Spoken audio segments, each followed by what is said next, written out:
गोंदिया जिल्ह्याच्या सडक-अर्जुनी तालुक्यातील फुटाळा गावात तलावात बुडून 2 अल्पवयीन मुलांचा मृत्यू झाल्याची दुर्दैवी घटना घडली आहे। या घटनेनंतर सौंदड येथील शासकीय रुग्णालय प्रशासनावर गंभीर आरोप करत स्थानिक नागरिक आणि मृतक मुलांचे नातेवाईक संतप्त झाले आहेत। रुग्णालयात वेळेवर ऑक्सिजन सिलेंडर उपलब्ध नसल्याने दोन्ही मुलांचा मृत्यू झाल्याचा आरोप नागरिकांनी केला आहे। या प्रकरणी संबंधित डॉक्टरचे निलंबन करण्यात यावे अशी मागणी करत रुग्णालयासमोर मोठा जमाव जमला होता। परिस्थिती नियंत्रणात आणण्यासाठी पोलिसांना बळाचा वापर करावा लागला। ब्युरो रिपोर्ट एमबी न्यूज महाराष्ट्रातील बातमीपत्र गोंदिया। नमस्कार, मी डॉक्टर आशिष नाईक, वैद्यकीय अधीक्षक सौंदड।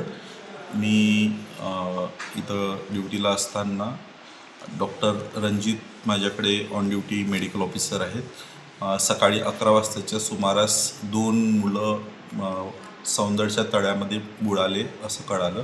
त्या टाईममध्ये सागर गहाणे एक 17 वर्षीय आणि एक प्रणय गहाणे 12 वर्षीय मुलगा होता। दोन्ही कोमॅटोस कंडिशनमध्ये आले होते।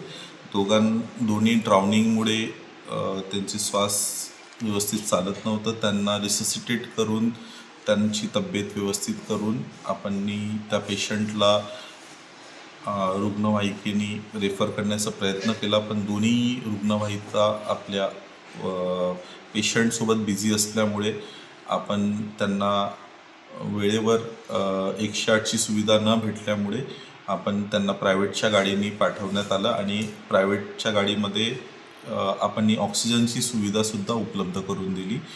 तरी आता विचारपूस करण्यात आल्यानंतर दोन्ही बाळांचं रेफरलच्या टाईममध्ये भंडाऱ्याला जाऊन मृत्यू झालेला आहे, एवढी बातमी कळालेली आहे। धन्यवाद। मामा असून आज जे झालेली घटना आहे खूप दुर्दैवी घटना आहे।